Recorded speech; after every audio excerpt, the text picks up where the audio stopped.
Alors, nous allons ici faire un petit peu l'exemple de l'usinage du chapeau intermédiaire. Donc, tout d'abord un peu de préparation. J'ai le chapeau intermédiaire qui est ici. Je vous rappelle que quand vous faites une opération d'usinage, enfin une phase d'usinage sur LXCAM Express, vous devez avoir un répertoire. Donc là, c'est la phase 10, donc je vais appeler phase 10 chapeau. Dans les codes, on vous demande de mettre le numéro de la pièce en plus, hein, toujours, pour que ce soit plus facile à retrouver votre travail. Voilà, donc je vais travailler dans ce répertoire phase 10 chapeau. Donc je vais chercher mon fichier. Alors mon fichier, hop, hop, c'est un peu...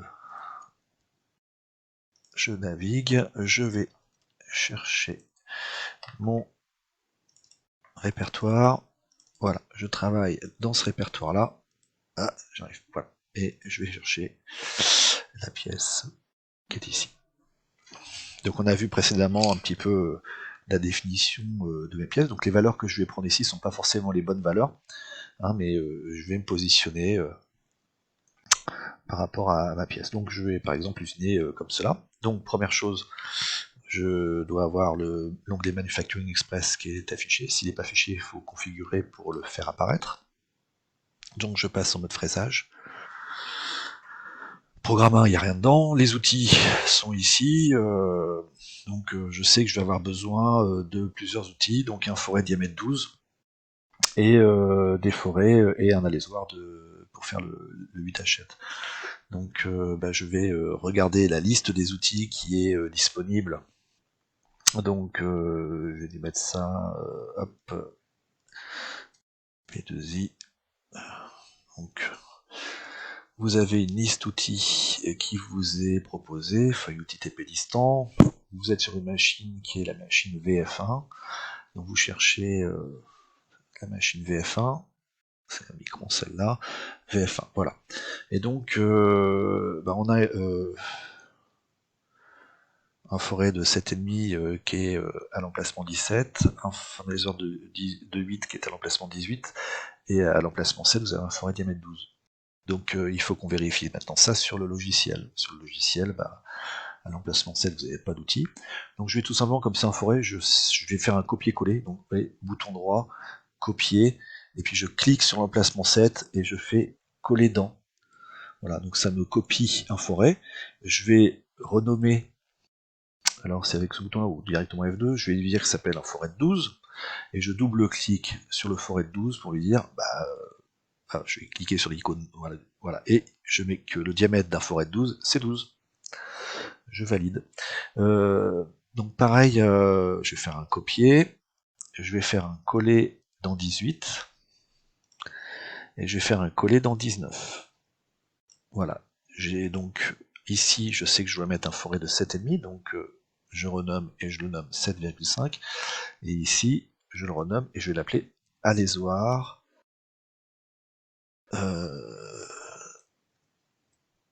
D8. Diamètre 8. Alors, le forêt, j'ai juste à mettre 7,5 à cet endroit-là. C'est fait. Et par contre, pour l'alésoir, là, j'ai deux modifications à faire. Donc, naturellement, le diamètre, mais je vais aussi changer l'angle de pointe. Il faut dire que l'alésoir est plat, alors que là, il y a une pointe de 118 degrés. Donc, vous mettez 180 degrés. Voilà, donc je viens de mettre en place mes outils. Maintenant, on va regarder où on met le repère. Donc le repère, on peut le mettre sur le coin du brut. Il faut de toute façon vous le placiez par rapport à quelque chose que vous connaissez. Donc si je regarde le plan de la pièce que je dois avoir ici, c'est dans intermédiaire fourche. Voilà. Et donc globalement, si j'essaye de faire un trait là, voilà, et puis un autre trait ici, on sait que la pièce fait 80, enfin le brut fait 80 de large, vous avez 58, donc 58 80, ça fait 11 mm de part et d'autre, donc à cet endroit vous aurez 11 mm, et puis ici je vais mettre 2 mm. Donc par rapport à ce point-là que je connais très bien, je vais me décaler en fait de 80 divisé par 2, donc ça fait 40, et donc j'aurai bien 11 mm à cet endroit-là. Et puis de ce côté-là, bah, j'ai 10 mm plus les 2 mm de marge. Donc je vais placer mon repère sur un point que je maîtrise. Donc l'axe qu'on a là. Attention, l'axe X doit être orienté suivant cette arête-là, donc dans le bon sens. Donc je double-clique pour changer le sens. Et bien maintenant ça y est, donc je vais me décaler en X de... Alors 10 mm ça me décale sur la frontière de la pièce, je veux 2 mm de marge, donc je vais mettre moins 12. Et puis le Y, je suis au centre de la pièce, je sais que le brut fait 40, donc, enfin 80, donc 90 divisé par 2 ça donne 40, je me déplace de 40. Naturellement je vais enlever 1 mm dans la partie supérieure de la pièce, donc je monte de 1 mm. Voilà, normalement je suis sur le bloc de matière.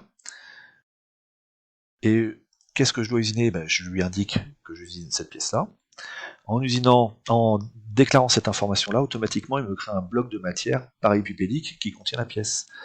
Mais il est pile sur la longueur de la pièce. Or on sait que de ce côté-là il y a 11 mm de plus, de l'autre côté 11 mm, et puis là 2 mm, 2 mm, avec les valeurs que je viens de prendre. Pas forcément celles que vous allez prendre vous. Donc là, en X, je rajoute 2 de chaque côté. 11, j'ai dit 11 et pas 10, 11 et 11, et hop, et puis naturellement en Z, 1 mm au-dessus, 1 mm en dessous.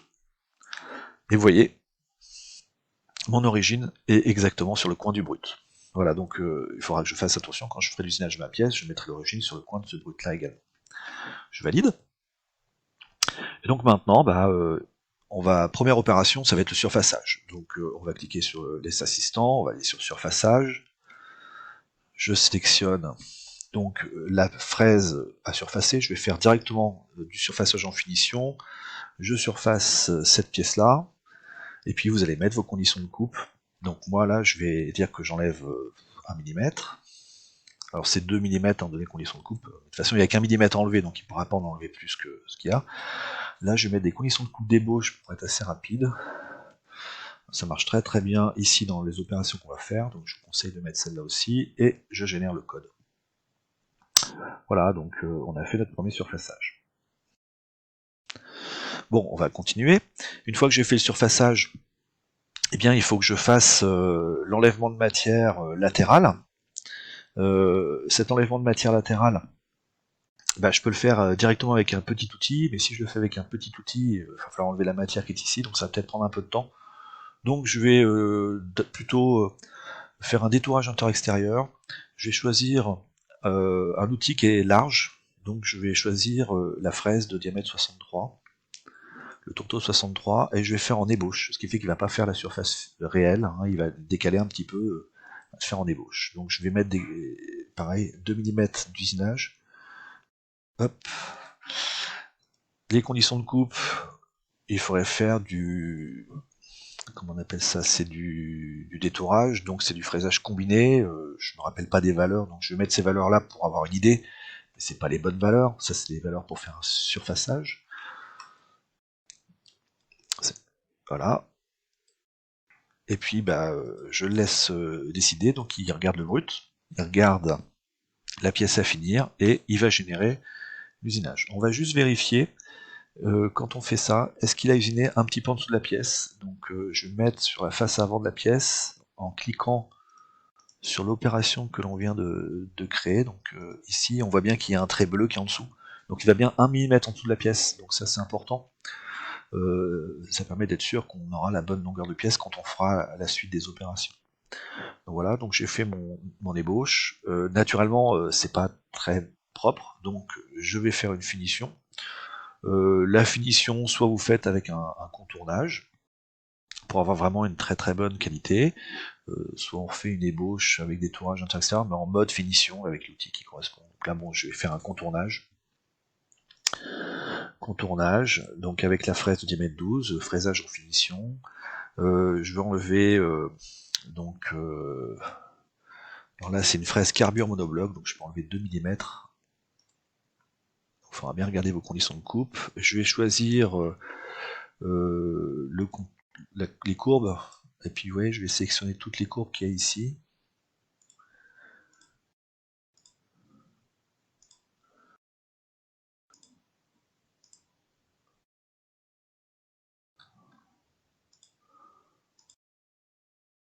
Voilà.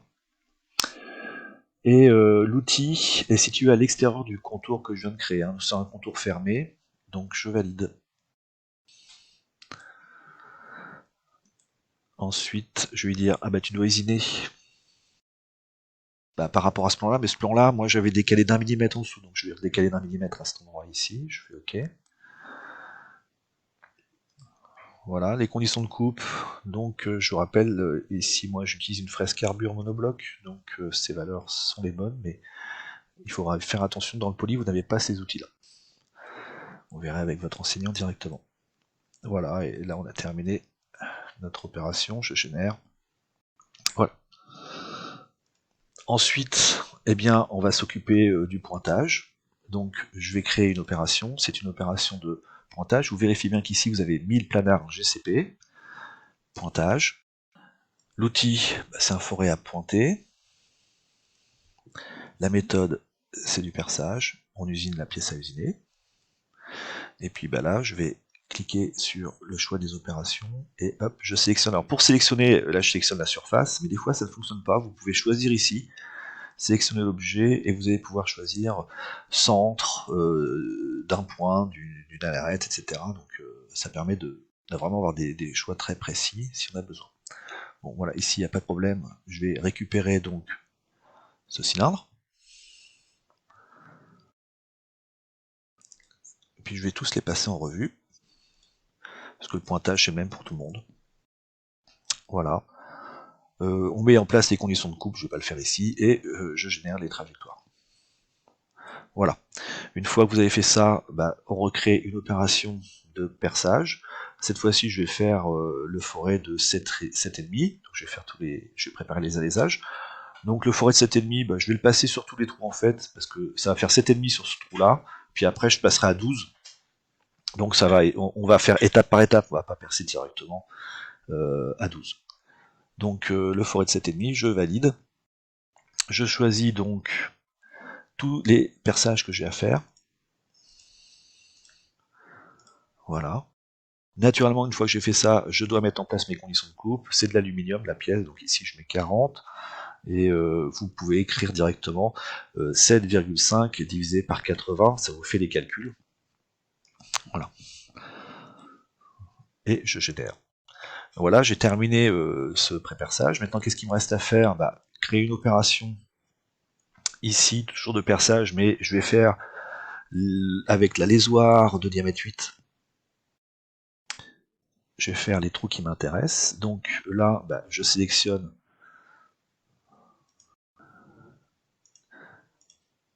les trous qui doivent être faits à diamètre 8 en alésage. Je mets en place mes conditions de coupe. Voilà, donc c'est 30. Je valide. Hein, je fais ça rapidement, mais à vous de mettre les bonnes conditions de coupe et je génère. Alors là maintenant, il y a quelque chose qu'il faut faire attention, c'est qu'en fait, l'outil, quand on fait la première opération, la lésoire ne peut pas aller trop au fond de la pièce, parce qu'il a un fond plat, il n'usine pas.